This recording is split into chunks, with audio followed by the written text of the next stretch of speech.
Back. It is week 7. We're coming into week 7 here. Dynasty DNA bringing you guys live coverage right before the start of week 7. Got a lot of good stuff to talk about today. We're going to go over each and every game, and we're going to be talking about some bets maybe that we like. We're going to talk some start-sit options, and as we go, guys, feel free that you could easily, shoot us a message if you have a trade question, a start-sit question, a waiver wire question. That's what we're here for, and we're happy to answer it. But really excited to talk some week 7, as always, each and every week, joined by the one and only Dynasty Wiz Nicholas Holt. How you doing today, Nick? I'm doing good. How are you guys doing? We're doing good, brother. Doing well. And of course, joined by Big Jimbo, Jimmy Ledbetter, the host of Fantasy Feud, my co-host on the Stardom Sit 'em Saturday show. How you doing today, Jim? I'm doing well, man. I'm excited. Excited for some football. Excited for that Steeler game. Are you excited, or are you really? I'm dreading it, man. Yeah, as I said. The only thing that I'm happy about is that our offensive coordinator, Matt Canada, probably the best out there right now.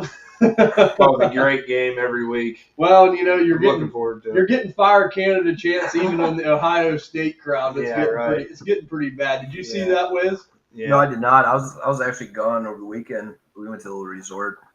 Nice. So, wow. People are starting to get embarrassed for us. Definitely. Hey, I mean, you guys beat the Ravens, so. Well, that's what we do, though, Wiz. But you see, this is the kind of game we'll probably lose this week. So we're off and rolling. Yep. We're going to hop in here, guys. We're going to start talking some week 7. Very first game right off the bat. The Atlanta Falcons at the Tampa Bay Buccaneers. The Falcons are plus 131. The Buccaneers are minus 151. The Falcons are plus 3. The Bucs are minus 3. So just starting this out right now, this game with the Buccaneers versus the Falcons, how do you think that this is going to go? I mean, if you had to guess, do you think you like the Bucs here? Do you like the Falcons here? Man. I mean, I think Vita Vea is going to be out this week. So I think the Falcons might be able to get a run game going. And then if they get the run game going, I think it's going to be I think the Falcons could win it. It just really comes down to it's going to be down to defense. It's going to be fought in the trenches for sure. The Bucs can't really get a run game running. Rashad White has looked nasty this all season long. And Baker's been the shining light there. But it's tough. I mean, the games, all these games this week are all just within a field goal mostly. But I think I'm probably going Bucs here over the Falcons. Yeah, I agree with you. I like the Bucs too, man. I mean, the Falcons just, I don't know, like they should be better than they are. The quarterback position is really, really killing them right now. And I'm like you, I know Vita Vea is out, and that definitely could be a problem as far as stopping the run. But I mean, I just feel like Baker's going to do enough for this team. I mean, he has done it all season. This division's so wide open. Who do you like, Jim? You like the Bucs or do you like the Falcons? Yeah, I like the Buccaneers today for sure. Desmond Ritter's not it, unfortunately. I like the guy. I thought he was going to be a lot better as an NFL quarterback than he is, but they're not using Bijan Robinson right. I mean, Algier's getting outplaying or getting more work than Bijan. I don't like that. I mean, I think their game plan's fairly poor. And I like what Baker Mayfield's doing with the Bucs. I don't see a scenario where Atlanta beats them today. Yeah. I mean, and Tampa Bay is the home team. I mean, do you think that gives them any more credibility here, Wiz, the fact that they're at home or not? I mean, I don't know what the weather's like in Florida, but that's always something you got to keep an eye on in those Florida games. Especially, I mean, I always feel like the Dolphins are always the worst. Like somehow the offensive or the opposing team side's always so much hotter. But I think the Falcons at home, they definitely get that advantage being the Mercedes Dome. So I think that's going to help the Bucs just not playing in Atlanta. So. Yeah. I know you put together a great piece of work here, and you said they're 15-13 all time for the Falcons. That favors them when they're at home. So this is a little bit, I know it's still warm weather, but you got a dome team coming outside too. I mean, I don't know what the weather's like in Tampa, but it could be a little rainy. Who knows? But going to the fantasy side of things in this game, Wiz, real fast. Who do you like as a start? Who's your must start on the Tampa Bay side? Tampa Bay side, I'm going to fire up Mike Evans here. I think he's a solid start. for sure. I mean, I think the game's gonna be won through Baker's arm if the Bucks win, and I think he's gonna go to his best target or one of his best targets with Mike Evans. I like that, man. And, I like what you said about Baker Mayfield because I'm starting Baker Mayfield. That's my must start for Tampa Bay. I just think he's going to do enough this game. I mean, if I had Baker Mayfield this week and I had some buys and stuff like that, I'd feel really good about playing him in this game. I just think that, like you said, Rachaad White has had trouble getting it going. He's had some really, really tough matchups right out of the chute. I mean, you look at his schedule. The first 7 games are like all red traffic lights. Yep. And I mean, now it's going to start getting maybe a little easier down the stretch. But I think this is a Baker game. I don't think he's going to set the world on fire. But if you had a buy and you had to play him, I think he's going to get around like 18 to 20. I have a good feeling about that. What do you think, Jim? Yeah, I like that play. I'm actually going Chris Godwin for my start. 18 targets over the last 2 games. His best yards total for the last 2 games. Seems like they're incorporating him more into the game plan.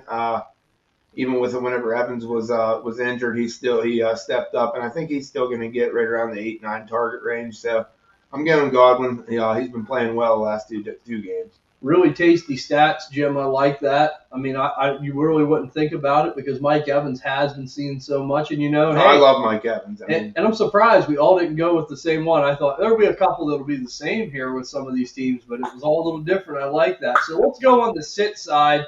I know where I'm going for a sit. I know we've already kind of talked about it. Wiz, who are you sitting down for the Buccaneers this week if you had to sit somebody? Yeah, I mean, I'll let you guys take this one, but I'll go Cade Otton here. I don't think he's been performing quite okay enough to like where he can get you by if you have like bye weeks and stuff like that. But I just think this week he's not going to perform. I think this is going to be a low-scoring game. So there's really there's not much touchdown upside for him to increase those points. So that's my side. Yeah, I think Cade Otton was someone I had wrote down, someone that, he's kind of just – it's hard. Baker's not like one of these guys that can distribute it to a bunch of people. So I can see Cade Otton real easily being lost in the shuffle. But my sit's Rachaad White. Like I said, I love Rachaad White going forward, but, boy, his schedule, like I said during the start-sit show, the NFL schedule makers did not do him any favors right out of the hop here. And he gets another tough draw with Atlanta. I know it sucks because a lot of people are probably relying him on an RB2 situation. All I'm saying is you might have to play him with buys and injuries, but if you have a couple options, I think I'd steer clear of Rachaad White this week. What do you think, Jim? Who do you have? I have Rachaad White, too. Averaging 7.9 fantasy points per game. That's not what I want in my RB2 spot right now. So I think I'm going to sit Rachaad, too, for sure. And I just want to put this little tidbit information out there. They're saying all signs are pointing towards Christian McCaffrey playing for the 49ers. So at least they give you some information. That sucks on Monday night whenever you have to try to rely on somebody and they're not there, especially a player of that caliber. So it is looking good for Christian McCaffrey. But going back to the Buccaneers and Falcons here, we're going to go with the Falcons. Wiz, a Falcon that you're going to be starting here this week. Who is it? Who's the guy? Because, some of these games, there's a couple, like the matchups ain't the greatest. You maybe going more on a gut feeling. Who do you like? I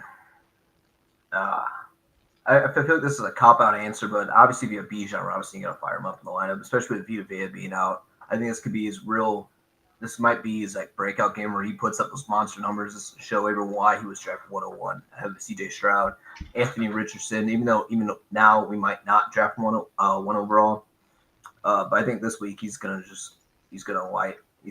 the NFL why he was such a highly sought after talent in the rookie draft. Yeah, I agree, man. I like that, and I will say this: I got one for you. It's a little bit more off the rails. I got Jonnu Smith, man. The starting tight end for the Atlanta Falcons, Jonnu Smith. I'm going to tell you right now why, because I mean, you look at this matchup for Tampa Bay, like going up against their defense for Atlanta, it's kind of tough, man, because you don't have a lot of juicy, like Wiz said. I mean, Bijan's pretty obvious, and I don't blame you, Wiz, because I thought about doing him too, because I'm like, who do you put down? But I kind of like Jonnu Smith, and the reason why is the receptions, man. Ritter targets this guy a lot. I mean, just underneath safety blanket. I think if you have a tight end on a bye and you have Jonnu Smith, or if he's still on your waiver wire, which he shouldn't be, but if he is, I think he's going to see probably 5 or 6 targets this game. And I wouldn't be surprised if he gets a sneaky little touchdown too. So I think he's going to get you around 10 points. I think he could be one of the more solid Atlanta pass catchers this week. So I like Jonnu Smith. Yeah. I had my stardom. I had him on stardom sit him Saturday. So Kyle Pitts for sure. 17 targets over the last 2 games. Caught his first touchdown last week. You're just riding the momentum. I am. I think he's going to get in the end zone again. I think he's going to get right around 6-7 targets. I don't think he's going to get 11 like he did a couple weeks ago, but I do think he's going to get around 6-7 targets, and I think he's going to find the end zone. So I'm definitely firing up Pitts today too. I'm not against the Jonnu though either. I think both of them can have a decent game. I mean, outside Drake London, who else is getting points other than Bijan? That's it, man. And hey, it's good that Atlanta might be trying to get both their tight ends involved. They got to do something in the passing game because it's just been pitiful. So maybe they can find a niche using these guys, and maybe they can find a little scheme that works for them. On the sit side, I know there really isn't much to talk about as far as Atlanta goes. I say definitely sit Desmond Ridder. Do you agree with that, Wiz? Because, I mean, look, I'm not saying that a lot of people would start him, but we got buys this week. I think this is a tough draw for Desmond Ridder. Don't you agree? Yeah, I mean, I definitely think it is. But over the last couple of weeks, like for fantasy purposes, he's been performing really well in there. And, I mean, I'd probably rather start him over like the guys like Mac Jones and maybe like some other guys if you have like some depth in wide receiver. I think he might be a good possible flex spot if you really need someone in that flex spot. I mean, I wouldn't rely. I wouldn't feel good about it. My stomach's going to be knotted the whole entire time watching the game, hoping that he gets a couple touchdowns up. Yeah, and you're right. He has been playing better. This division game, I don't know how it's going to go. I really don't. I don't know what's going to happen. I don't know if I have a good feeling about it. Is there another sit that you have, Jim, for Atlanta that you really – I mean, he was the only one to me that were – I think Drake London, a lot of people, you're in the situation of where you picked him, what you have invested in him, you almost have to play him. Yeah. But Desmond Ridder, to me, is the guy that if you're in a one-quarterback league or something, maybe if you have another option, you can go that route. Do you agree? Absolutely. I'm definitely sitting Ridder. I mean, I like Desmond Ridder. I think he's going to have a decent game. I don't think he's going to throw a couple touchdowns like he did last week. I do like him. I'm in a super flex right now, and it's between him and hurt Jimmy G. So I mean, I'm firing up Desmond this week in that league. I have to. You didn't pick up Brian Hoyer. I know, right? I thought about it, but I'm going to give Ridder, I think. And then, as far as Jimmy G goes, I probably would have played him. I mean, he's in a good matchup. But, yeah, I had to fire up Ridder this week, but he's my set. Yeah. I figured you might go with Tyler Badgett, too. I mean, Yeah. But speaking of them two quarterbacks, we're going to hop into the next game. It's the Las Vegas Raiders at the Chicago Bears. And we got the Raiders at negative 151, the Bears at plus 131, spread 2.5, over under 38.5, Raiders favorites. So, Wiz, who do you like in this game? You like Tyler Badgett or you like Brian Hoyer? You tell me, who do you like in this one? Oh, man, I was really hoping to be Aiden O'Connell. I thought it would have been a real funny game watching it. Man, the Raiders, I feel like, just are the lock, but I can just see this is like one of their games they lose for no reason. You know what I mean? You're right. Like this game has a trap written all over, but I just want to throw my money on the Raiders and hope for the best, just not the spread, just the money line straight up. Yeah, and I'm with you, Wiz. I like what you said that about the Raiders because they're riding a little high right now. I mean, they won a couple games, they kind of got good juices going, and this is the kind of game that they might dump. Yep. I definitely agree with that. But I'm going to still probably go the Raiders just by a hair. I mean, I think the fact that Brian Hoyer's experienced, I mean, I think this is going to be the ugliest game on the slate, no doubt, man. I think this game might not break 20 points, but I do think the Raiders do enough to win it. And the fact that if they can get Josh Jacobs going, and we're going to get into some more of that, I think that'll be big for them. But who do you like, Jim? You like the Raiders? You like the Bears? I like the Raiders for sure. Yeah, I think Tyson Badgett, Division II quarterback. Muscle said he's in the same division as Clarendon University, so I like that. That's kind of cool. But, I don't think he's going to light up the scoreboard in any means. I don't think the Raiders will either, but I think they'll get the win. But it's probably going to be ugly, like Wiz said. I could see them losing it too, but I think they'll get it. Yeah, and I mean, I think they said the experience of Hoyer definitely, and like we talked about with the Bears. I mean, I know they had P.J. Walker. I mean, they gave him up. I mean, I get it if you've seen something you liked in Tyler Badgett, it's okay. But why do you have him as your QB2? I mean, that's kind of like a disaster, waiting to happen. You think that they would have had someone a little more experienced. I mean, who knows? Maybe he surprises us. We'll see. But Max Crosby, I think Nathan Peterman's still on the roster somewhere. Maybe I think they caught him. did they cut did they? Peterman? I'm pretty sure. I was like, maybe. Yeah, I'm pretty sure they did. I guess I did see that Badgett got 65 family members and friends at the game today. So Does you he? never know. Well, good for the kid. Hopefully he pulls it off. But Max Crosby's been hunting quarterbacks, and the Bears have had their trouble blocking people too. So that'll be really interesting. But as far as a fantasy perspective in this game goes, Wiz, from the Raiders side, who are we starting? Who do you like? Who do you think has the best day on the Raiders side of the ball? Yeah, real quick before we go in that, Michael Anthony, I don't know if you saw that there, but he's asking, who would you guys rather start in 0.5 point PPR, Pickens or JSN?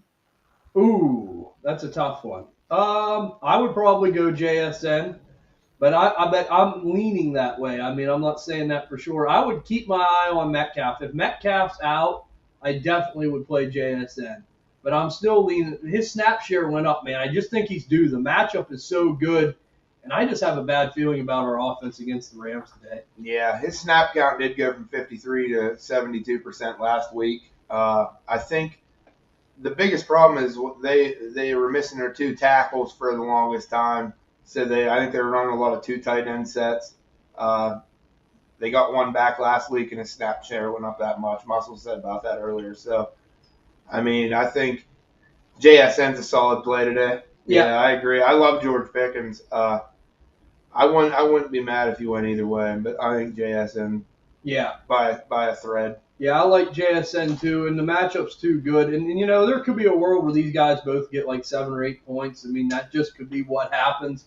But, like I said, too, you got to remember on the Steelers side of the ball, Deontay Johnson is coming back. So maybe that takes a little bit more target volume away from Pickens as well. So we'll see. I mean, I don't think it's nothing that's going to scare me that bad as far as that perspective, but it is an extra wrinkle added in there. It is. The only thing with Pickens is the yards per catch. You could get a big play out of him. But outside of that, I mean, as far as a possession receiver goes, half point PPR, I'd probably still get JSN. Who do you like, Wiz? You like JSN or you like Pickens?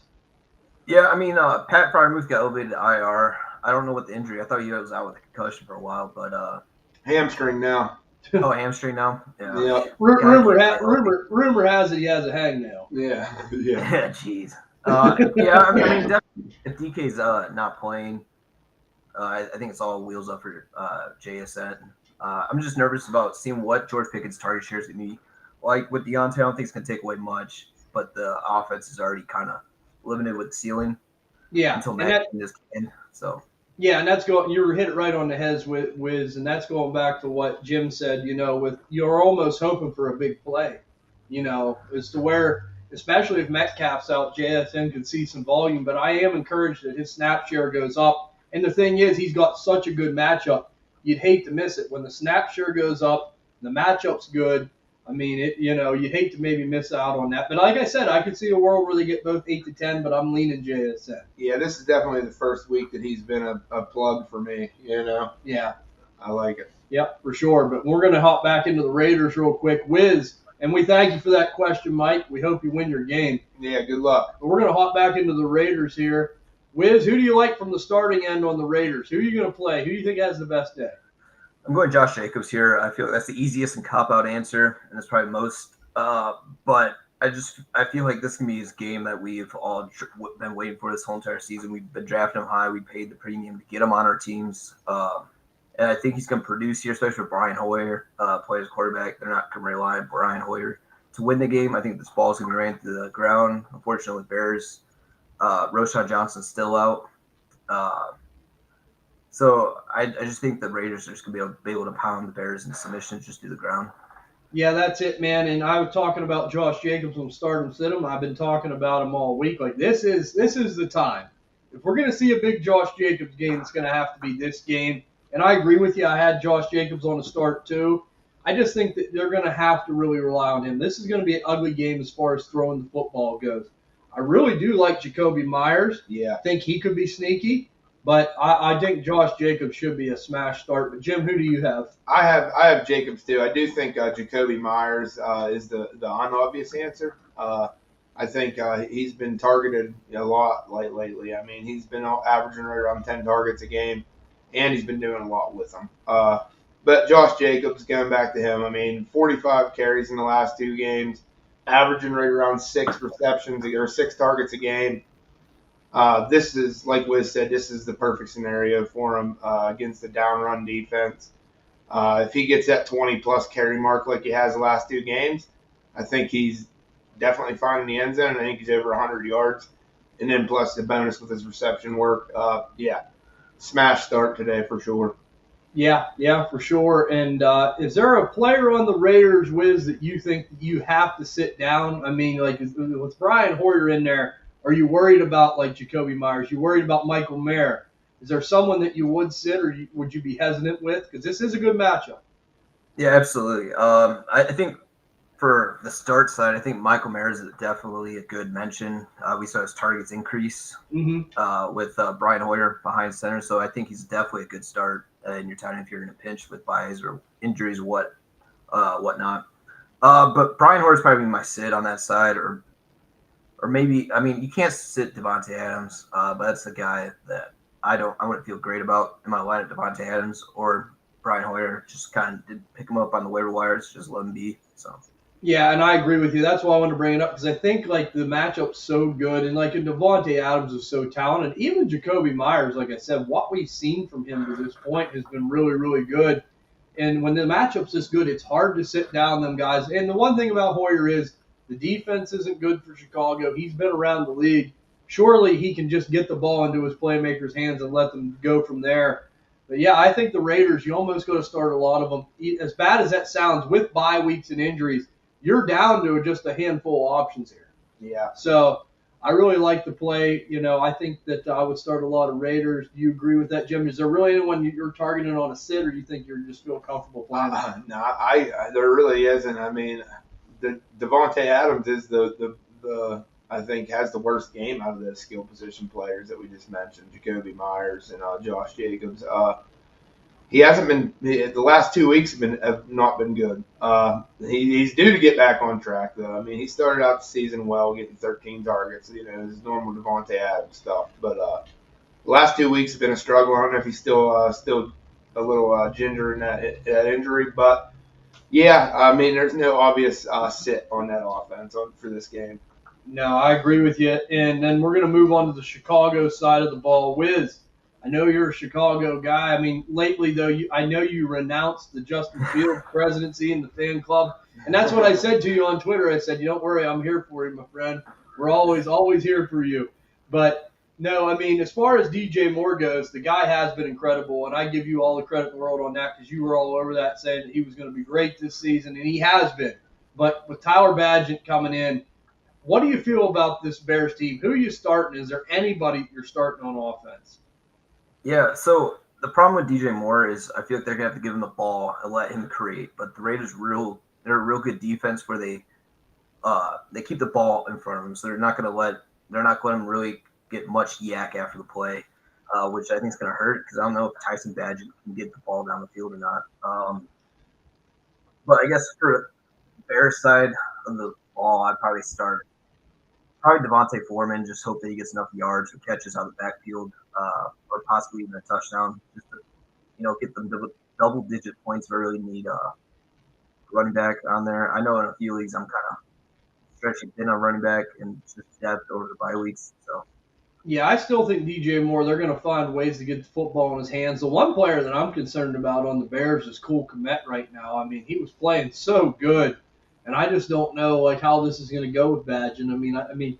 You'd like to think that they're going to find ways to get these guys involved some way, somehow. But what do you feel about Chicago this week, Jim? Is there anyone that you're really intrigued with, or are you just mainly staying away? Deontay Foreman, I had him as well. I think he could be an okay start. Could be sneaky against that bad run defense. Exactly. Outside of that, Not really, man. I mean, Cole Kmet could get back on track. You never know. Tyson Badgett might be, checking it down a lot, thrown underneath. Kmet might get the receptions. Yeah, I don't know. It's tough to start anybody there. Tyson Badgett, I mean, an interception and a fumble last week, and in the short time that he got to play. So I mean, I'm not thinking that outside of Deontay Foreman, there's going to be a whole lot of action. So okay, so we're all kind of feeling a little uneasy with the Bears. They do like you guys said about Deontay Foreman, could be sneaky, especially if you have a lot of injuries or buys at the running back position. But as far as the spread goes in this game, Wiz, we know the Raiders are 2.5-point favorites. What do you think happens? I mean, if you're a betting man, do you think that the Raiders are good for that 2.5 points? Uh, yeah, I mean, it's going to be a tight game, so it's going to be really can the Bears push down the ball down the field. I mean, just looking at the over and under, it's set at 38.5, and Bears are 5-1 with the overs this season, and Raiders complete opposite with 5-1 with the unders. So that just shows that without Justin Fields, I don't think Bears are going to be able to move the football as effectively as what they have had before. But even with Justin Fields, I mean, they've struggled before. So I don't know. It's going to be tough. Bears defense isn't good. Raiders offense isn't going to be that good. So honestly, I probably wouldn't touch this game betting the spread. But like I said, I mean, Raiders money line is probably the most enticing ticket on the plate here. But I can see the game going over. I can see it being under. I wouldn't be surprised if Bears covered and win the game either. So Yes, I was going to say the Bears could cover, but I will say this: I mean, I'm like you. I'd probably stay away from it. But one player named Max Crosby, like I think he's just been on a mission, man. This Bears offensive line's horrible, and I think that's what's really going to propel the Raiders. I do think that they're going to be good for that 2.5 points, but it's still I probably wouldn't bet on this one either. Yeah, no, I'm sure Tyson Badgett knows Max Crosby too. So yeah, I mean, and speaking about Max Crosby, I mean, I think it would be interesting what his prop line is at currently for sacks, because with rookie quarterbacks, usually they have a tendency to hold on to the ball too long. Yeah. So I think this could be a nice feast day for the Raiders defense, just by getting sacks. So yeah, it definitely could be like a really good play in DraftKings and stuff like that. The Raiders defense, that'd be someone that you might want to play. I'm calling it right now. Defensive touchdown for the Raiders. You think they're going to get a defensive touchdown? I do. All right. We'll see what happens. I mean, hey, Max Crosby's a machine. We'll see what happens. Like Wiz said, I think that's something to check on the props. That could be really interesting. yeah, I just pulled up his it's minus 201 for over 0.5 sacks, and then plus 112 for 4.5 tackles and assists. So I think that's some good prop lines to play. Absolutely. The matchup screen's great for him. But we're going to go over to the next game here, and it's going to be the Browns versus the Colts. The Browns at minus 181, the Colts at 161, 3.5-point spread. Browns are the favorites in this game. Wiz, we know that Gardner Minshew, is coming in for the Colts. It hasn't been the prettiest thing in the world. Who do you like in this game? I mean, Deshaun Watson's coming back. We don't know what to expect. Is he going to be rusty? Is he going to be actually semi-decent? The Colts defense hasn't been the greatest, but they're not the worst either. But who do you like this game? You like the Colts? You like the Browns? Oh, man. I mean, Colts are 2-8 in the last 10 against the spread at home, and Browns are 3-7. So they're just both teams that are not good against the spread whatsoever, or for the spread just in general. But, I mean, we saw the Browns play last week with P.J. Walker. They shut out the 49ers, which was just their elite offense, one of the best teams in the NFC, and they had their way with them. So I think they play that lockdown defense. I think it's going to be easily Browns are going to cover that 3.5 spread. Yeah, and we just confirmed that. Actually just got a message update saying that Deshaun Watson is active. So He is playing for sure. So is Kareem Hunt. So I'm with you, man. I mean, I do think that the Browns are going to probably win this game. I do think it's going to be close. It's going to be another ugly, low-scoring type of a game. But going back to what we said about the Raiders, the Browns just beat the 49ers. And if there's one thing that I can tell you about the Browns, they could easily blow this game. Yep. Easily. So I wouldn't. This is the kind of one where they might come in sleepwalking. And, we don't know what Deshaun Watson's going to be. He hasn't had a good start to the season, even when he's been healthy. So I'm just saying, I could easily see an Indy pull an upset here. I do still lean Cleveland. I think they probably just get it done. But who do you like in this game, Jim? I think Indy's gonna get it. I do. Like you said, man, they can beat the 49ers and then turn around and lose to the worst team in the league the next week. Yeah, I think that it's going to be an ugly game, but I think that the Colts are going to win it.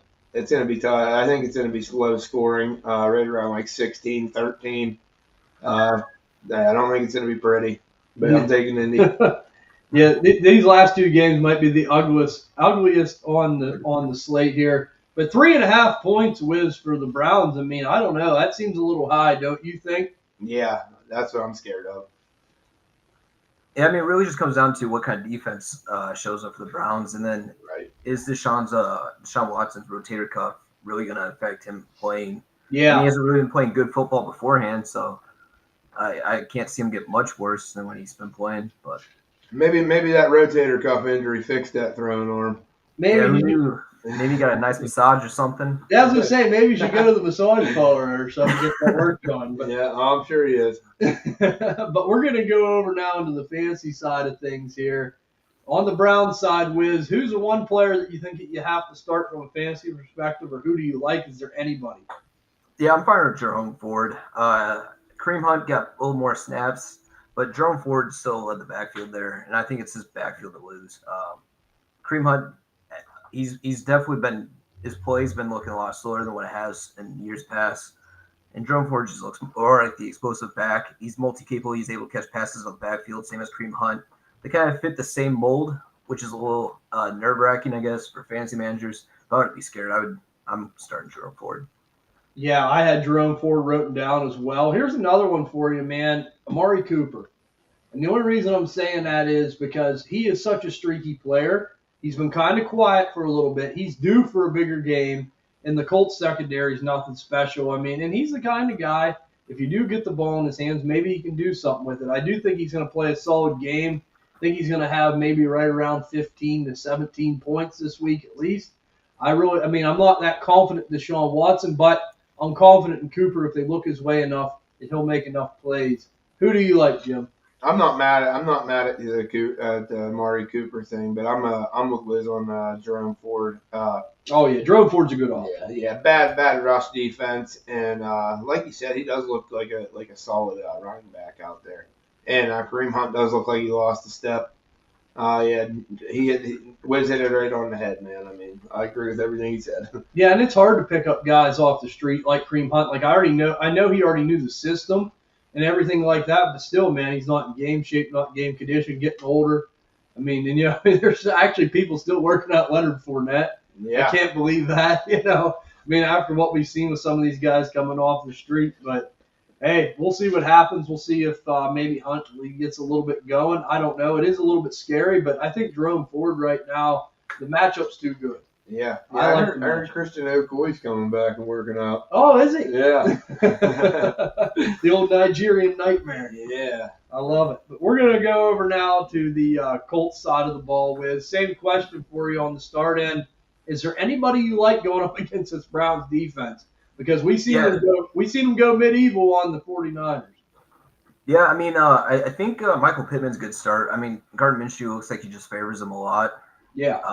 So I think the volume's going to be there. And if he gets 12, 15 targets and he catches 6 for 40 yards, it's still 10 points. It's double-digit points. And as someone that might be in your flex, I think it's a good option. Yeah, another guy that I like and staying in the receiver category is Josh Downs. I mean, we know that he's an underneath guy, but I can see a lot of volume coming his way because just simple fact, like I like Pittman, and I do agree with you. I think he's going to get targeted heavy.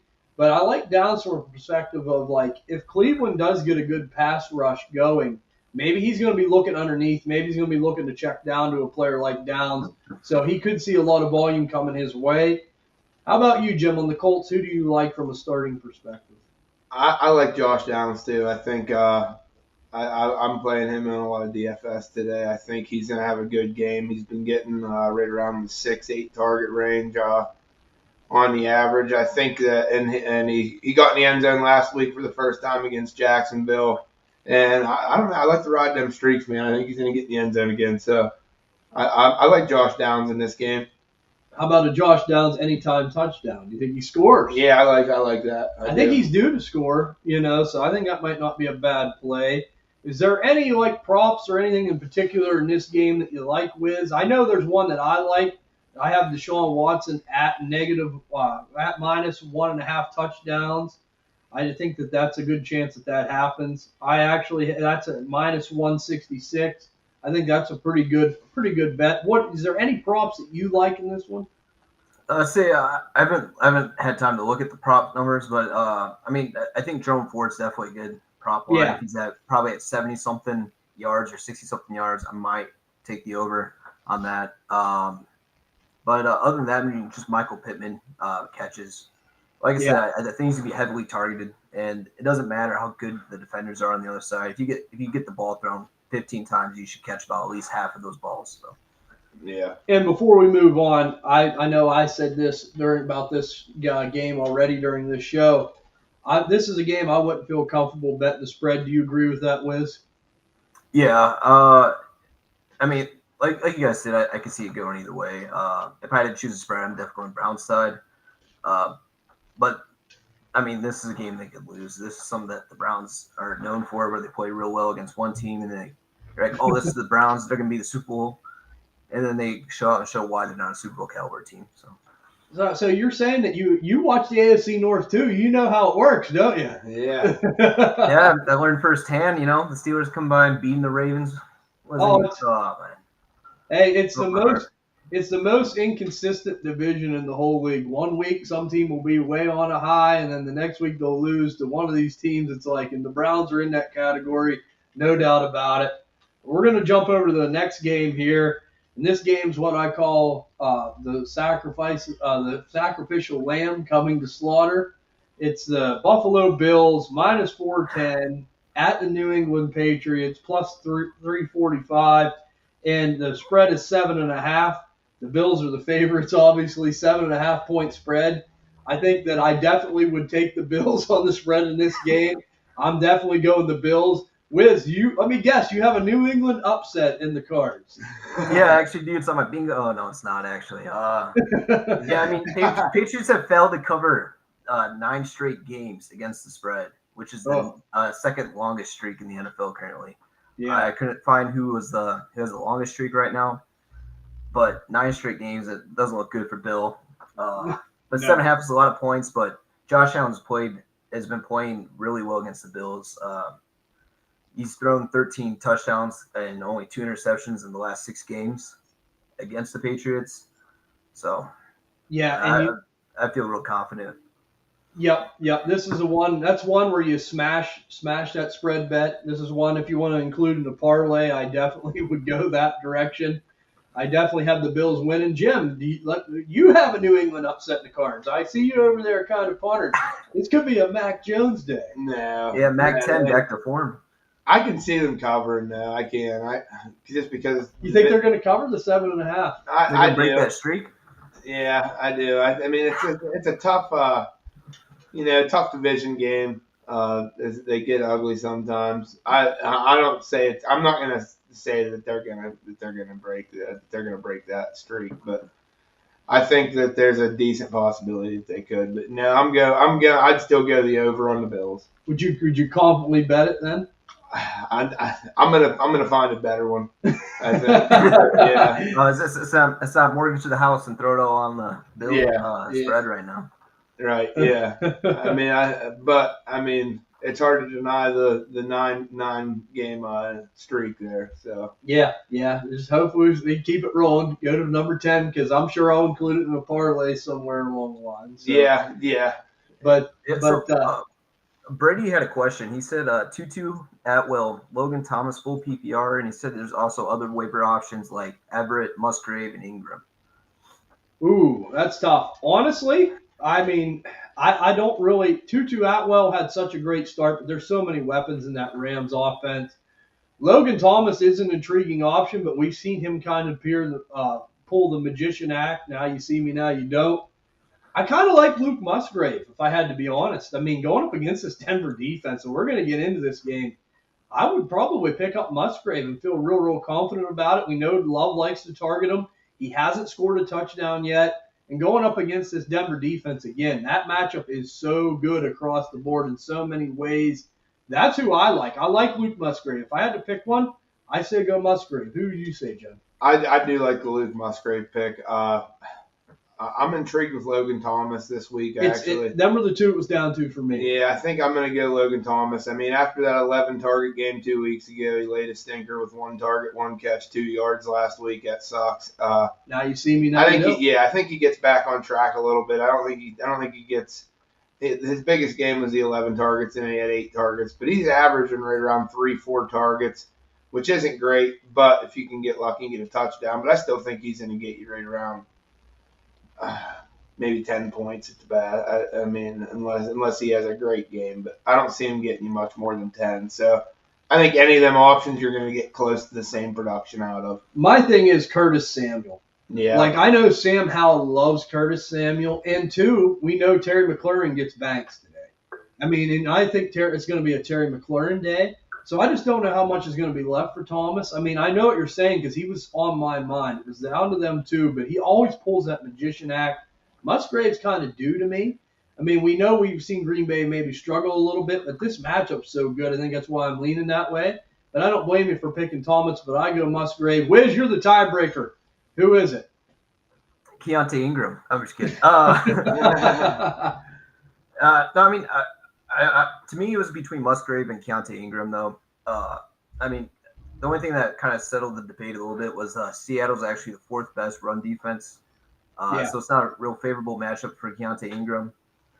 So I'm going Luke Musgrave against the Broncos. Broncos have struggled, even though their defense actually showed up against the Chiefs. But I think Luke Musgrave is going to have his nice breakout game. Yeah, I agree with that. Thank you for the question, man. We appreciate it. We wish you good luck. We hope you win. We say we lean 2 out of 3 go Musgrave. The other one goes Logan Thomas. Good luck. So if you start either of them, I think you'll be in okay shape. I really do. But, yeah, so getting back into this Bills-Patriots game, Wiz, I mean, the Bills, obviously, we know are probably going to steamroll the Patriots most likely. But like Jimmy said, it is a division game. I could see maybe in the first half the Pats maybe putting up a little bit of a fight, but I do think that they'll eventually wave the white flag here. But is there one player in particular you think is going to have a really nice day or that could be sneaky for the Bills that maybe to watch out for? Is there anyone you like in that regard? Yeah, I mean, I'm trying not to give a so obvious one, but I mean, Stephon Diggs has been performing really well. I think he's on a streak right now with 100 yards or more in all these games so far. He's like a 5-game streak. But I think Josh Allen's really going to – I think he could drop a 30-bomber this game. Yeah. Yeah, and I'm going in, and I'm going into Wiz's notes here.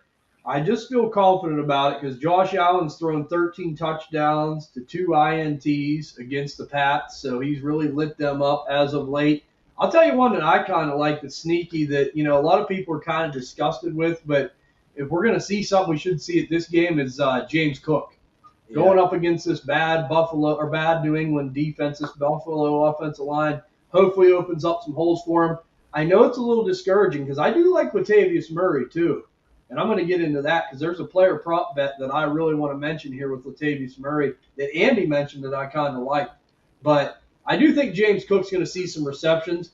I think he's going to be running a little bit better against this bad Patriots defensive front. If I had him, I'm firing him up today just because the matchup's that good. I'm confident with buys, with injuries. You got to play some people. I'm going with James Cook. I really like him. Jim, is there anyone you like? Yeah, I like James Cook too. I think he gets back on track this week as well. The guy's really good if he gets the ball enough. Latavius Murray does scare me with taking away a lot of that goal line work, stuff like that. But I think I agree with you. I think he's going to be a decent receiver this game as well. So yeah, I'm firing up James Cook. Yeah, I really like that. And then the prop bet I wanted to get into is with Latavius Murray. and it is a plus 245 for an anytime touchdown. I mean, as much as he's been on the field and as much as the Bills are probably going to be scoring in this game, I just think that that's a really nice sneaky bet. I mean, that's pretty good too, plus 245. How about you, Wiz? Do you like James Cook? Do you like Latavius Murray? I mean, what are you feeling about the Bills' rushing attack? Yeah, I would say Ethan gave a shout out. He said Latavius Murray scores before you even said your prop bet. So you guys are on the same wavelength there. Yeah, but I hate Latavius Murray. This guy's 33 years old. They keep taking away James Cook's carries.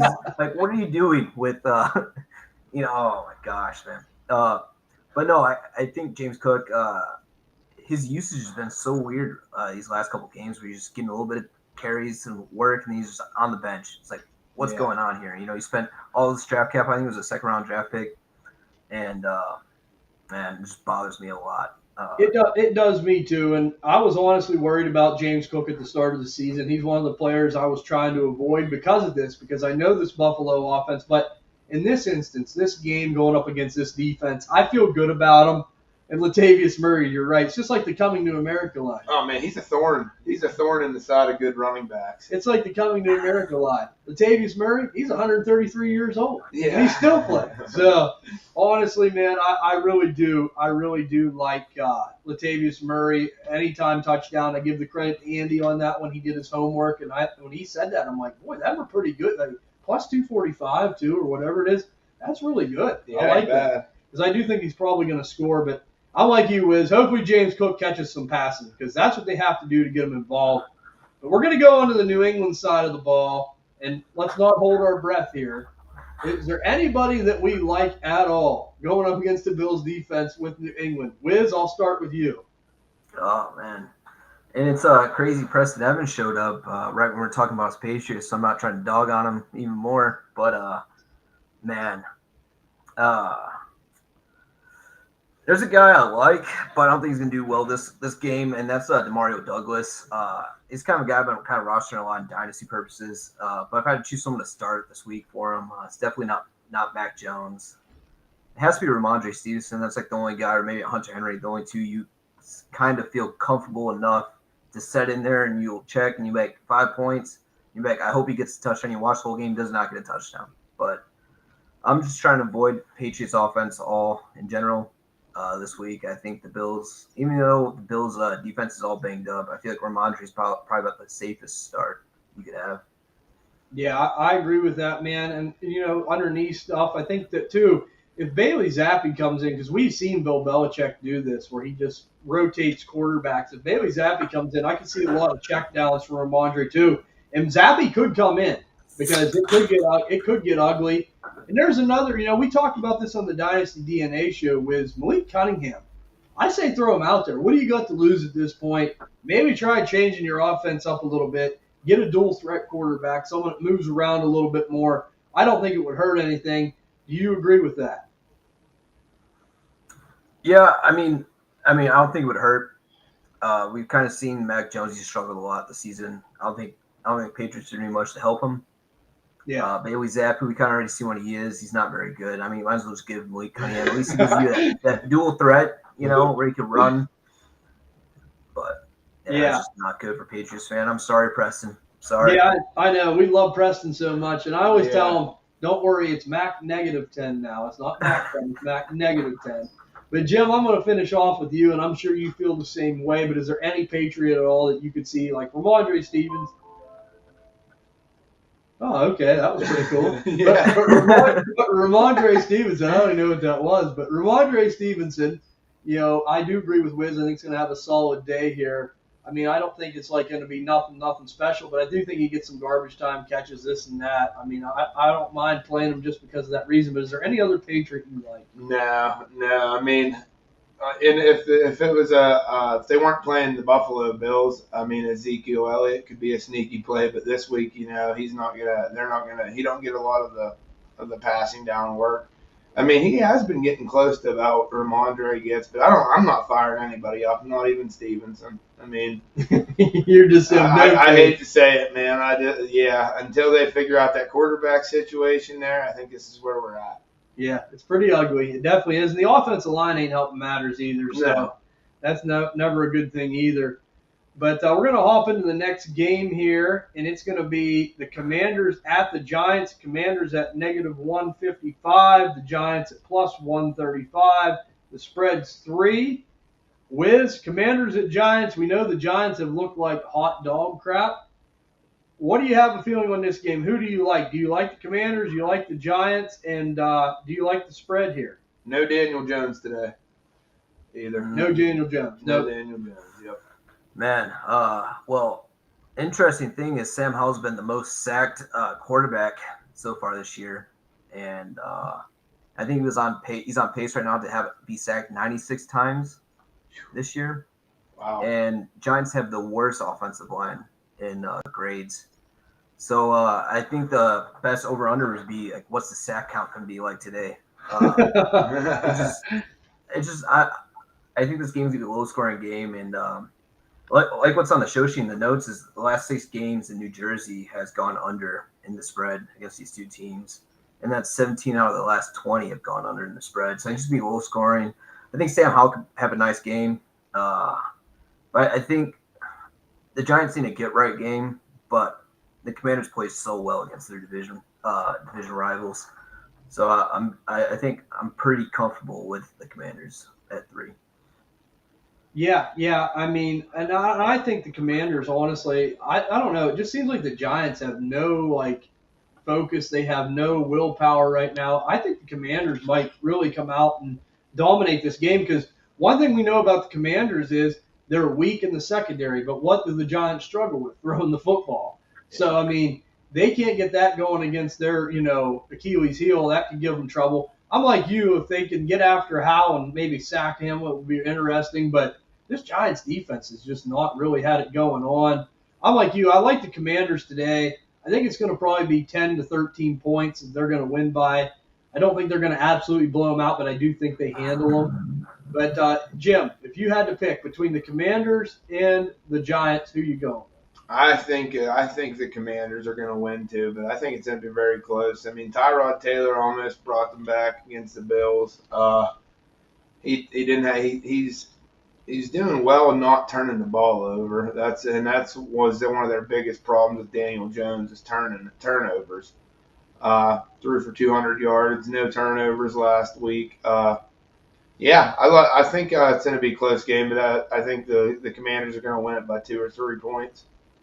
Yeah. I mean, you guys think it'll be a little close. I mean, I definitely think it could be ugly. I guess it just depends on if the Giants want to play football and their defense shows up. If they show up and they want to get after Hal, I do think it'll be ugly. But if they just come out and just kind of just like day walk and sleepwalk, I mean, it's going to probably get ugly. Yeah. So it will be interesting. But as far as from the Commander side, Wiz go, I know we talked a little bit about Logan Thomas. Is there one Commander that you feel like is a great play in fantasy today over any other? Yeah, I like Terry McLaurin. He has the most yards playing against his division than anyone else in that division. And that offense in general is kind of, I think, Eric Bieniemy is kind of bringing what Kansas City has done, which they spread the ball around constantly. No one's getting hyper-targeted every game. Which hurts a lot of people like Jahan Dotson a lot. But I think Terry McLaurin's going to get fired up. I think he might be a low-end wide receiver 1 this week. Yeah, I like that, man. Another one to watch is, like I mentioned, is Curtis Samuel. Sam Howell just targets this guy. He peppers him. So, I mean, really, Jahan Dotson, he kind of overtook Jahan Dotson in this offense to me. Curtis Samuel did. And Logan Thomas is sneaky. I mean, like we mentioned, it could be boom or bust. But Curtis Samuel, I like. I think he's going to have a good day. I think he's going to get around like 15 to 18 points. I do think he scores. What do you think, Jim? Who do you like on the Commander side? I like Curtis Samuel today too. And I like Terry McLaurin too. Yeah, I love Terry McLaurin today. Just for a different type of pick, I'm going to go Curtis Samuel just because back-to-back games with touchdowns now. Had a touchdown last week again. I don't know if he's going to get in the end zone again today, but I think he's going to get like right around the 7-8 target range. Him and Jahan Dotson both are sitting at 31 targets on the season, which isn't great by any means for a number 2 receiver. It's kind of like they're both getting targeted kind of equally. But last week, Jahan Dotson targeted only 1 time. I think Curtis Samuel's definitely a more favorable receiver. Sam Howell seems to have a way better rapport with him. Even though he is looking Dotson's way, it's not amounting to anything. So, yeah, I'm going to go Curtis Samuel. Yeah. Scary Terry. Definitely be all in on him as well. Yeah, every Commanders receiver outside of Jahan Dotson I like this week. I mean, them two, especially Curtis Samuel, Terry McLaurin. But watch, when I say that Jahan Dotson might finally do something, I wouldn't be surprised. That's the way it usually always works. But Curtis Samuel, Terry McLaurin, I really like. But Wiz, we're going to hop over to you now on the Giants side of the ball. I mean, it's been ugly. As Jim said, no Daniel Jones today. They're going to probably have trouble throwing the football around. Is there any player on the Giants? I mean, especially, with their receiving core. I know Saquon you almost got to play because where you picked him, what kind of player he is. But is there anyone in that passing attack specifically that you like at all?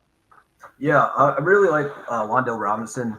That's the guy I've been trying to buy a lot in Dynasty. Been sending out a lot of like 2/3 or a second round for him. So I've acquired like a few more shares of him, but I think it's the guy that's like he's been producing ever since he came back from the ACL injury, and he's been probably like the brightest side of that Giants offense so far. I mean, outside of Saquon. Yeah, I agree with you there, man. I think honestly, Wan'Dale Robinson's going to see a lot of targets. I mean, that's one thing that's nice about him. He's just a volume guy, and really right now in that Giants offense, they have nobody. So I mean, Darren Waller is absolutely cooked. So I think Wan'Dale Robinson should see a ton of targets coming his way, underneath especially, kind of like what we talked about with Josh Downs. Jim, Wan'Dale Robinson, we like him. Do you like him, and is there anyone else you like? I like Wan'Dale Robinson a lot, too. I'm with Wiz. I'm buying him in Dynasty leagues right now. I think his future is bright, I think. Very skilled receiver. I mean, been targeted 25 times, and he's caught 22 of those. So he's only, I mean, he's catching almost everything that's thrown to him. Hasn't gotten the end zone yet, but I think a lot of that's the quarterback play. Yeah. I think that there's a chance he gets in the end zone. I mean, he's averaging like 6.5 targets a game. I mean, it's went up every week, which is encouraging. 8 targets last week with Tyrod Taylor. So I think Tyrod is looking his way a little more, and I like that.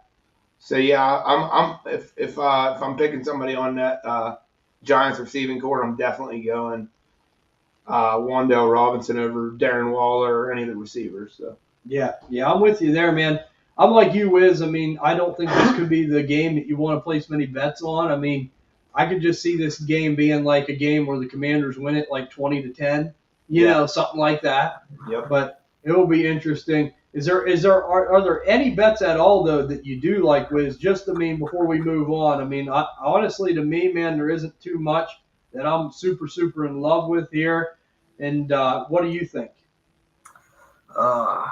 Man. I mean, passing yards for Sam Howell is 224 and Tyrod's at 182. So it's like, I think that's about right. I can see Sam Howell going over that. So that's probably where I would lean.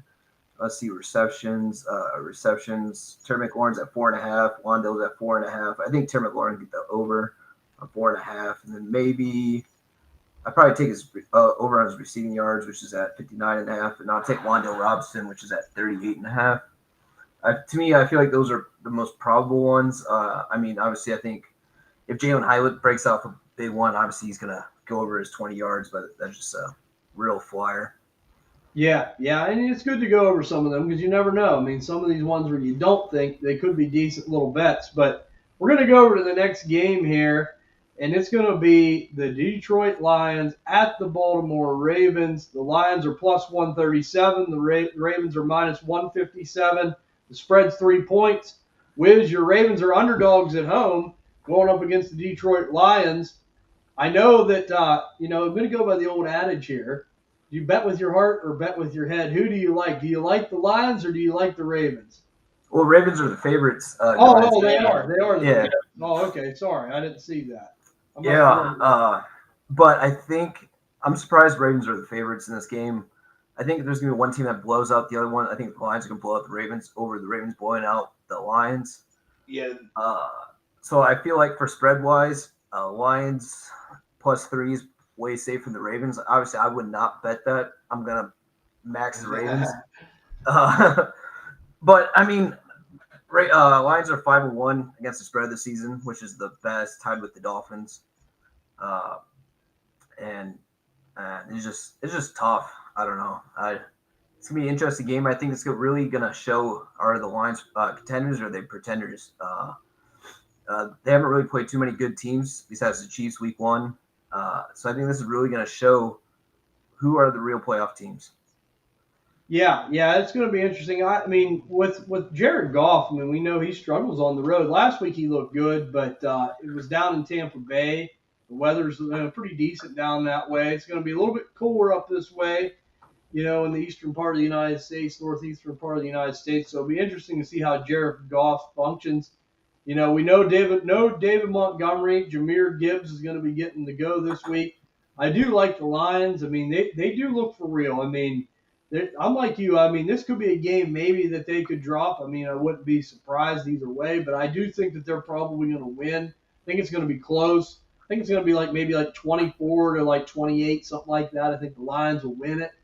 But I do think that I slightly favor them, boy. It's going to be tight, though, I think. But who do you like, Jim? Yeah, sorry, Wiz. That's one of my prop bets for the day is Detroit Lions money line plus 130. I think they're going to get the W. I don't know. It's gonna be tough. I do think Lamar scores a touchdown too. I do like that bet. I think he runs a touchdown in. I'm going Lions probably right around 30 to 20. I think they're gonna win by 10. I do. Yeah. Sorry, Wiz. It's going to be tight, man. I think it'll be closer than that. But, I mean, Jahmyr Gibbs, going back to what we said about him playing, I'm anxious to see because no David Montgomery. Now we know Craig Reynolds is playing. So we'll see what happens. I mean, I picked up Craig Reynolds in the league because I've just been so decimated at running back. I thought I would not be surprised if he gets 20 carries this game because Dan Campbell loves guys like that. But on the Lions side of the ball, Wiz, this Ravens defense better than anybody. Who do you like going up against them today if you had to pick one line? Oh, man. Well, real quick, Jonathan Reed asked, in the Dynasty trade, he said Flowers or Drake London.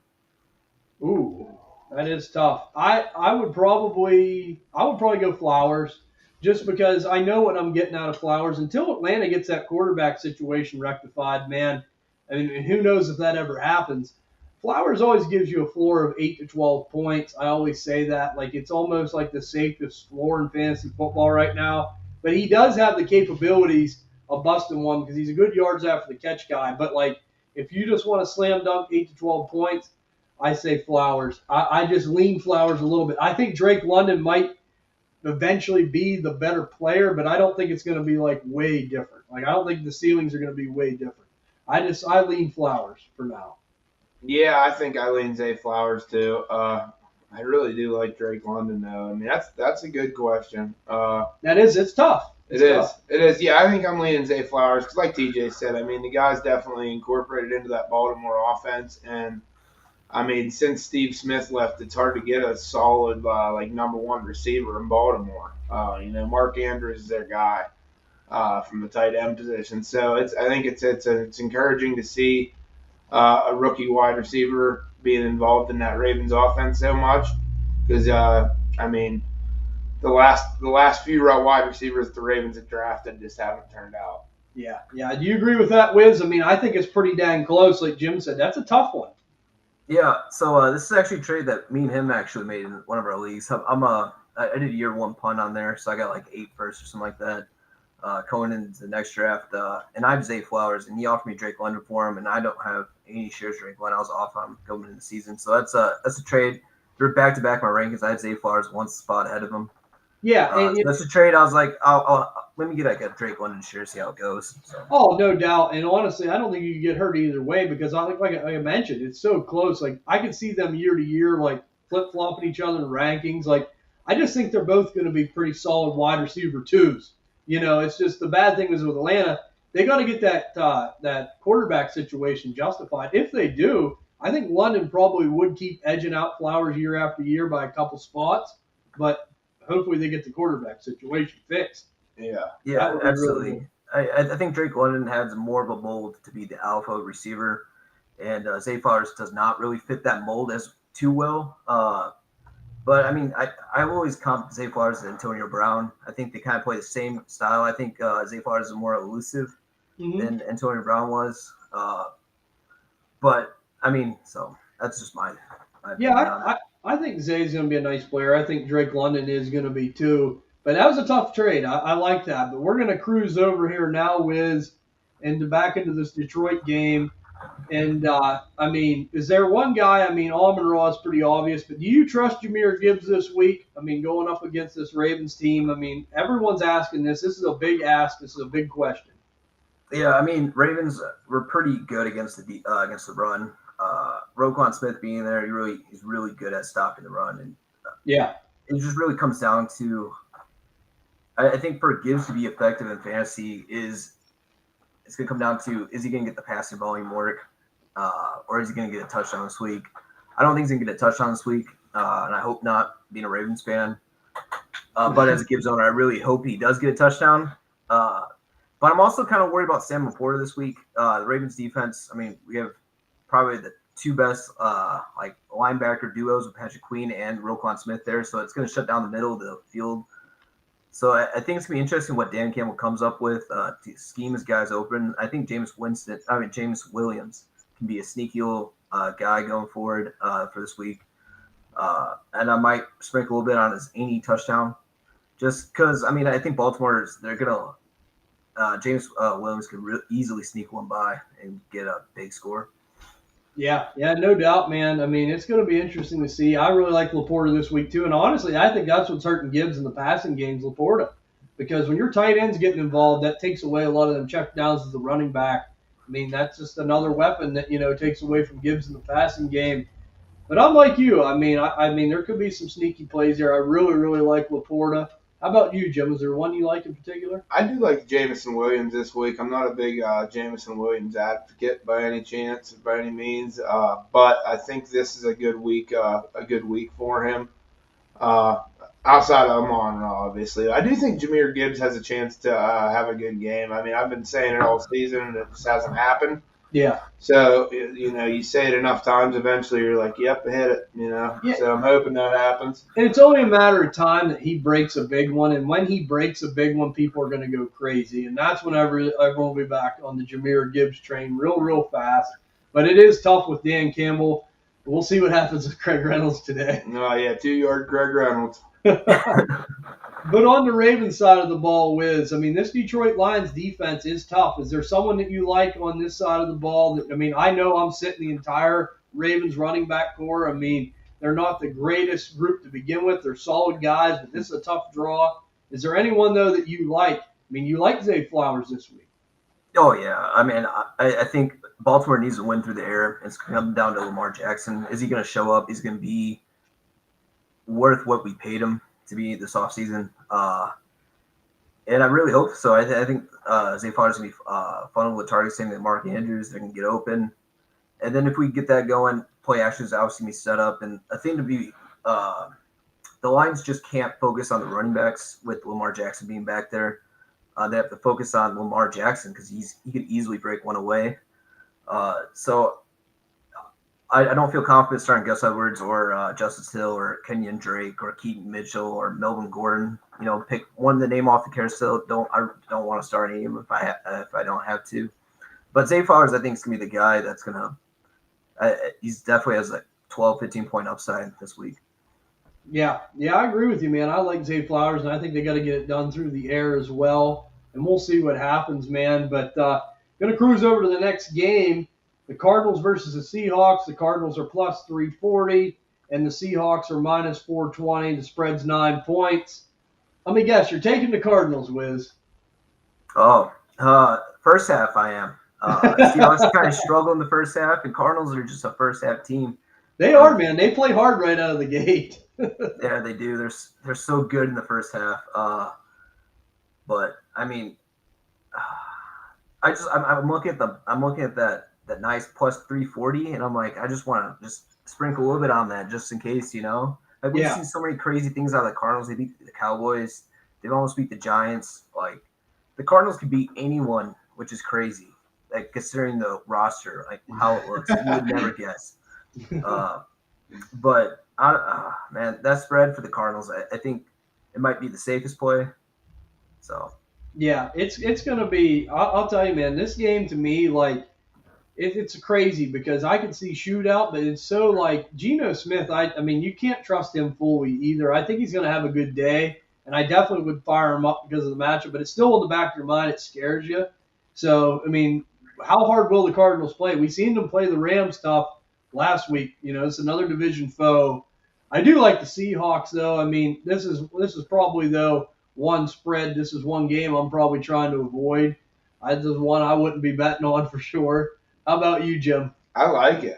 Do you like it? I especially like the plus 9.5 spread. You love Geno Smith. Uh-huh. Jim though said to start Geno Smith this week, so when he says that, I feel good about it. He's got a telepathical mind reading to Geno Smith. He knows he's going to play good. He knows he's going to play bad. So you do like Seattle and Geno this week. I do. I think I do like what Arizona's been able to do, but I think that running game suspect now without James Conner. I don't know. I had Hollywood Brown as a start too, though, so I do think it's in. I don't know if they're going to cover, but I do like them to win. So over under in points 44.5. Do you think it shoots out, or do you think it's low scoring? I think it goes over. You think it goes over? Yeah. That's interesting, man. So I do think Seattle's going to win, but I was anxious to see what kind of game it's going to be because I thought last week that the Rams and the Cardinals might be this kind of shootout type of game too, and it just didn't happen. So we'll see. But from a fantasy perspective, Wiz, on the Seahawks side of the ball, I know Jim's firing up Geno. Who do you like?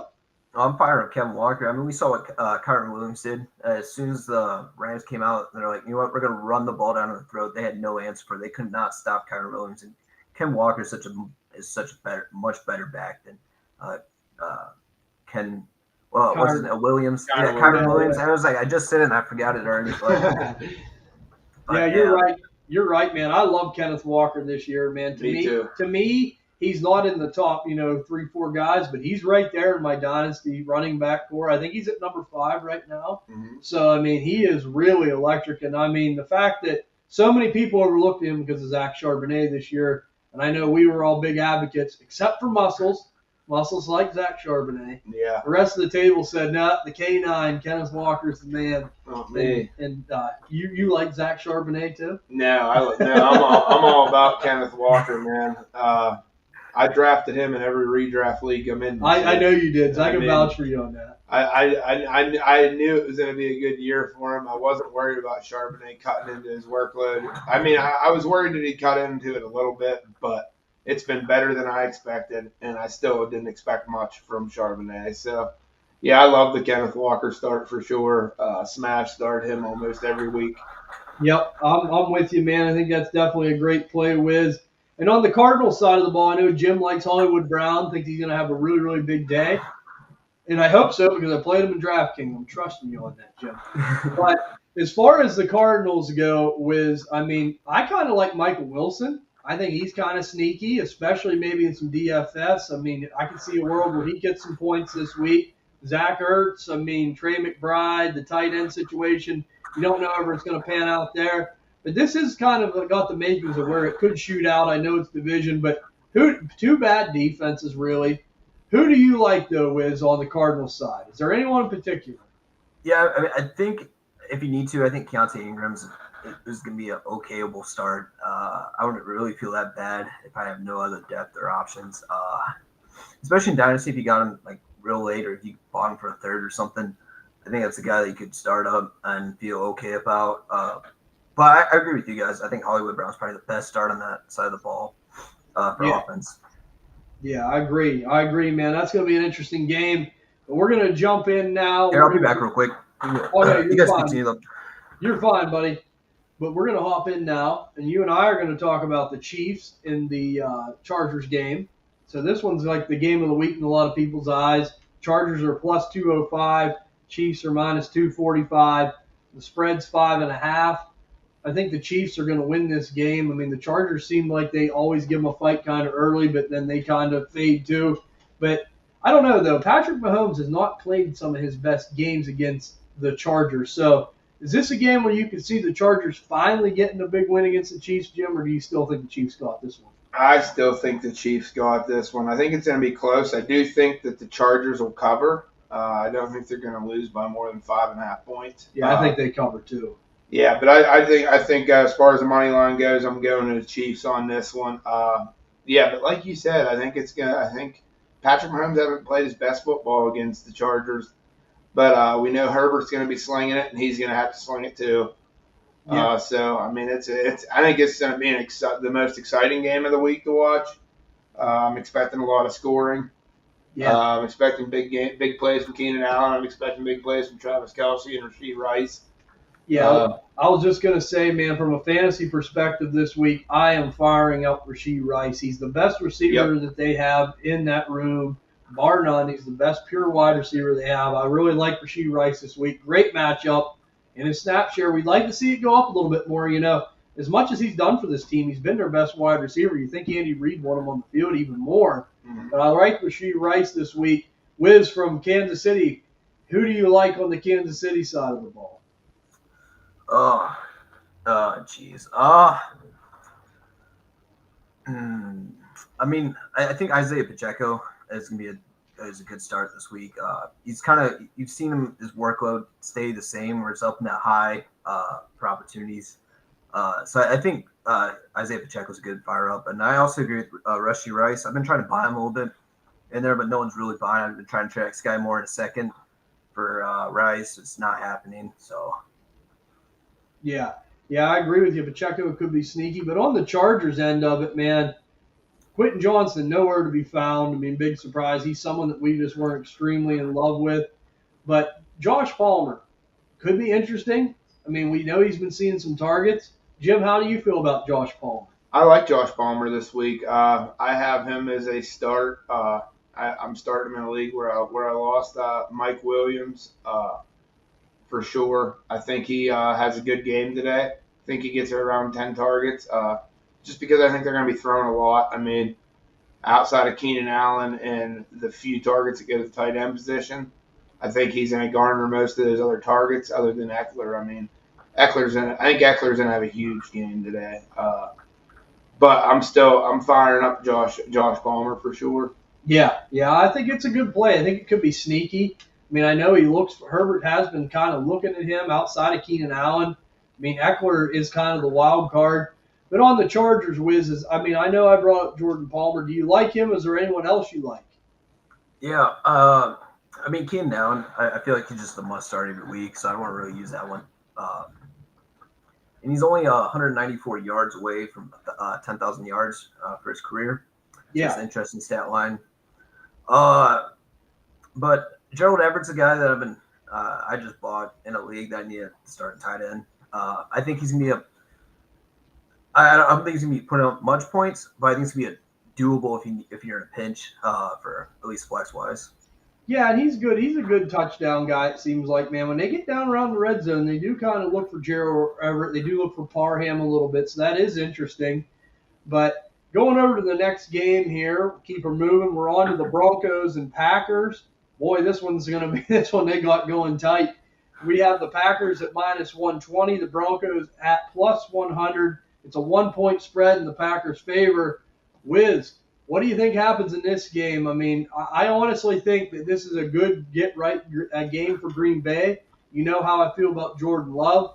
This Denver defense is horrible. I think I'm firing up a lot of Packers. How do you feel about Green Bay, and how do you feel about that 1 point? Yeah, so at 1 point, so it's interesting. This is the first time Packers all season have been the favorites. So that's some interesting information. In the last 8 games, going back to 1996, the games have been decided by double digits 6 out of 8 times. So there's been a lot of blowouts on the side of the ball for either team. So honestly, if you want to risk some money and make a lot of money, I would be comfortable teasing this up. The spread up to 10 points for the Packers. Yeah. I don't know what the odds would look like, but I'm guessing it's going to be close to like plus 500, if not more. Yeah, because I mean, like I know the Packers have had their troubles, but Denver looks horrible. I mean, Yeah. we've seen the Packers have their moments, so I kind of like what you're saying there. Yeah, absolutely. And we saw Denver's defense kind of fix themselves, or they performed the best they've had all season against the Chiefs. But then their offense just they're like, oh, defense, you play good this game, and then the offense is gonna suck. So Yeah, I think that's So offense said, "Hold my beer." yeah, I'll do you one better. But Yeah. I think Sean Payton's made it clear what he wants to do. I think he wants to make Russell Wilson suffer. I think he hates Russell Wilson, and they're just tanking out of their way to get get Caleb Williams or Drake May or whoever Sean Payton thinks he's gonna fix. But just that whole entire Broncos organization, I feel bad for Broncos. Like one of my buddies out here, he's a Broncos fan, and I'm like, man, you must hate Sundays. Like you'll be like, hey, you want me to come over and watch football? I'm like, you really want to watch the Broncos get stomped? And I was like, okay. But it's just not good. And you know what, man? Honestly, what's great about this is I love Jordan Love. I think it's a good, right game for him. Aaron Jones is playing. I'd definitely fire up Aaron Jones. Like Jim said, even A.J. Dillon. I mean, I hate A.J. Dillon. But in a matchup this good, if you have buys and injuries, I don't mind firing him up. Christian Watson, I know Richie said on the Discord about how we feel about Christian Watson. Should be one of his better days. Yeah. Honestly, we really should see it. Romeo Dobbs, I like. So you like the whole Green Bay offense as well, Jim? Yeah, I love it. I think I like the anytime touchdown prop for A.J. Dillon today and Aaron Jones. I think both of them get in the end zone. Yeah, I really like the Green Bay Packers today offensively. And like you both said about that Denver Broncos suspect looking team, man. Can't believe that it's pegged this close. I think it's going to be a landslide Green Bay win. Yeah, I agree, man. And on the Broncos side of the ball, there's one player that I like that's sneaky, and I give Andy all the credit in the world on this because he was on this early and often, is Jaleel McLaughlin. I honestly think he's taking control of this backfield. I know there's a lot of Javonte people out there. I think a lot of people are hoping for a big day out of Javonte. But I think Jaleel McLaughlin's a sneaky play this week. I'm not saying I wouldn't play Javonte because the matchup's so good. But keep your eyes on Jaleel McLaughlin. Do you agree with that, Wiz? Yeah, that's the guy that I picked up in a few, but I wasn't really worried. I was like big on Javonte coming into the season, and he just doesn't look as explosive, which I feel like we all kind of assumed that going into the season that he's coming off the ACL with a nasty knee injury, and he came back week 1, which is a surprise to me. So I think Jaleel McLaughlin, something like that. I think he's definitely a good fire up, especially for these early couple weeks. I think Javonte's going to take back over that backfield towards the end of the season. So I think Javonte's a real good buy low in redraft and in dynasty. I just want to spend the bag on him and redraft just in case it doesn't work out. But I think dynasty, it's a safe asset going forward. And you know what's funny is there's a lot of people that have trouble saying McLaughlin. And you know what's funny? We have a friend that's called Sean McLaughlin. Yeah, that's how we do it. That's the only reason why I know how to say it, Wiz, because I have a friend in high school, and as soon as I see that name, it's what it reminds me of. So, but it is funny. But I do think that he's someone to watch. I mean, these receivers, I know Jim don't have much hope for Jerry Jeudy this week. No, I'm not a Jerry Jeudy fan at all. I like McLaughlin on that offense, and outside of him, I don't like Cortland Sutton. Jerry Jeudy's horrible, man. I mean, he ran his mouth to Steve Smith and went out there and caught 3 balls for 14 yards or something. Oh boy! Muscles would be upset with you because you're shitting on Jerry Jeudy. I mean, you're crapping all over Marvin Mims. Yeah, no, that's just it. Though. I mean, whenever you start talking like that, you got to put up or shut up. And he should have just kept running. Speaking of Jerry Jeudy, what would you guys, if he's on your team in Dynasty, what would you trade for? All right, trade him away for. 2025 7th. No, honestly, man, at this point, I mean, if it was a high second, I would take it if I knew it was high. But it'd have to be a high second. That'd be my minimum price. I mean, it sucks giving him up for a mid-second because at least he's still depth. I mean, and maybe he goes somewhere else. There is hope that maybe something can be shooken up there. And I don't know where you draft him in the first round if you'd want to take a mid to late second for him. But if I know I could get 2-1 or 2-2 or something like that, I think I would trade him for that. Yeah, 100%. I'd definitely take a high second or just 2 seconds in general. I think I'd try to get 2 seconds out of them. That'd be good. That'd be the ideal. But if I could get a guaranteed high second round pick, I probably would take it. You agree with that, Wiz? Yeah, I mean, someone's been trying to acquire him from me, and I'm holding out for a first. I really want a first. I don't want to trade him away for anything less. Just especially when I startups where he took him. And it's like my only share or one of my few shares of him. So I'm not really too eager. I'm like, I could hold out, see if he gets moved to like the Chiefs or something like that, and then his values can go insane.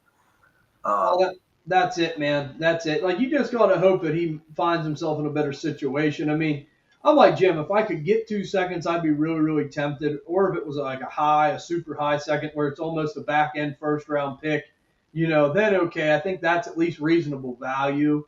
But yeah, I think you might be better served just to hold on and hope. And maybe in the offseason, if he lands on a Chiefs, like you said, or somewhere like that, you could trade him for a lot more. So definitely a good idea. I like that. But we're going to go to the last game here that we have. It's going to be the Dolphins versus the Eagles. The Dolphins are plus 139. The Eagles are minus 159. Spreads 3 points. Boy, I mean, Miami's offense has just been a track meet, Wiz. But coming up against Philadelphia, we know they've struggled against the pass a little bit, but they still get after the passer, and they still shut down the run. So this could really slow up Miami a little bit. What do you like in this game? Do you like Miami? Do you like Philly? How do you think it's going to go? Yeah, so I think this is also another pivotal point, kind of like the Lions-Ravens game, where we're going to see, are the Dolphins for real, right? I mean, they played the Chargers, beat the Chargers, they beat the Patriots, they beat the Broncos, they lost to the Bills, and then they beat the Giants and Panthers. So it's like when they played really good competition, they've lost, but it's also interdivision. So we kind of know, being AFC North fans, what happens in the division. Anything could happen in that division. So with I mean, it's gonna be an interesting game. Just kind of see, are the Dolphins for real? And for me, that's a game that I don't really want to touch because I think the Eagles are looking for a bounce back after losing the Jets, and they're gonna be all fired up just to shut down Miami. Is it going to happen? I don't know, but I can see the game going either way. If I woke up and I saw the score, Dolphins beat them by 20, I wouldn't be surprised. But if I saw the Eagles beat them by 10, I wouldn't be surprised either. So. Yeah, and honestly, man, with the Eagles being 3-point favorites, I mean, that's, and I get it. Like, people have a feeling it's going to be a close game. And I'm kind of like you, Wiz. Like, if the Eagles want to come out and play football like they're capable of, I honestly think that they can really put it to the Dolphins in a way. Because you're right. We have seen Miami struggle against some of these better teams, and Philadelphia is a better team. So we'll see what happens here. But on the Miami side of the ball, who do you like? I mean, Raheem Mostert's been on a roll, but boy, this is a tough draw for him. Jeff Wilson's coming back too. We'll see maybe how that goes with him even getting involved at all, maybe. But is there anyone? I mean, I think Tua might have a big day, but I'm worried about that pass rush. How do you feel? Yeah, I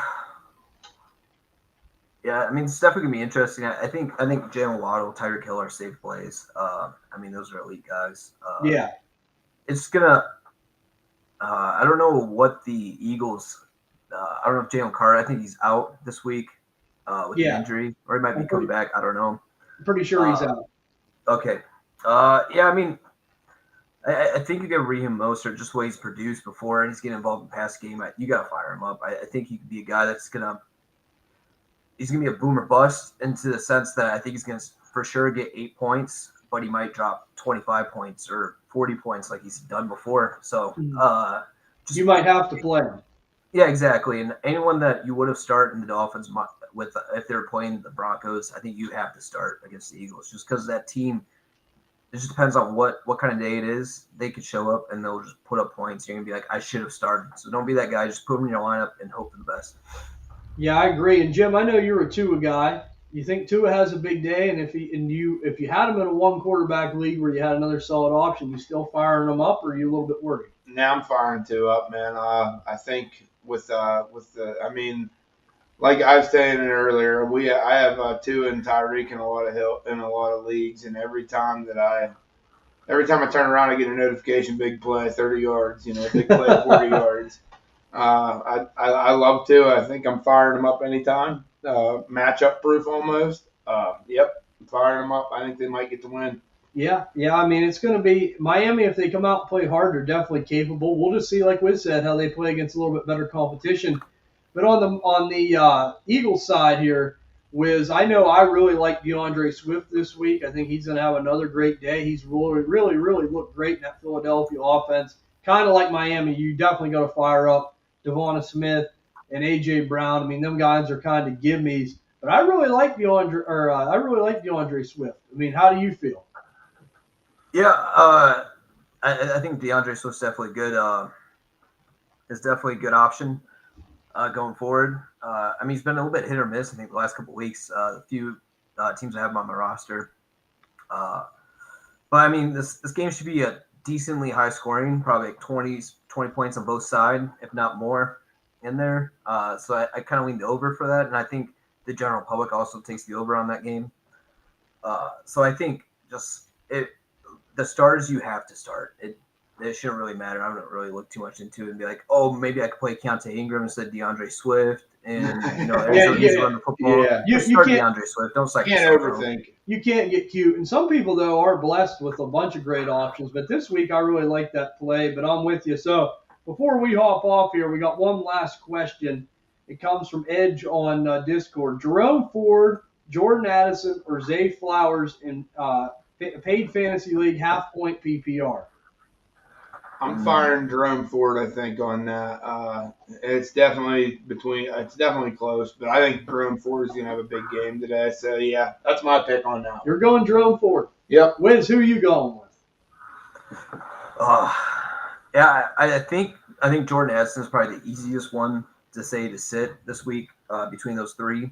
At least for me, that's the easiest option for me. But I think Zay Flowers, if Baltimore's going to be competitive in this game, we're going to have to throw the football and get it to our playmakers. And I think Zay Flowers is one of our most dynamic guys on the field other than Lamar Jackson. So we have to get the ball in the hands of these players to win the game.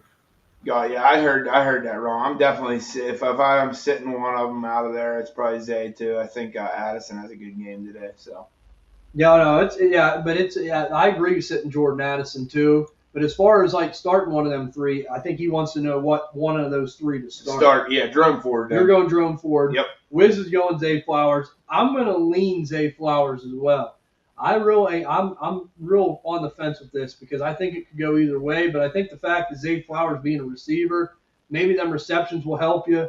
I think I would go Zay Flowers by a hair. Yeah, it was full point or half point PPR. Half If it was full point PPR, I'd probably lean the Zay Flowers way too. But it's gonna be close either way. Man, you got me going back and forth. I know, right? It's tough.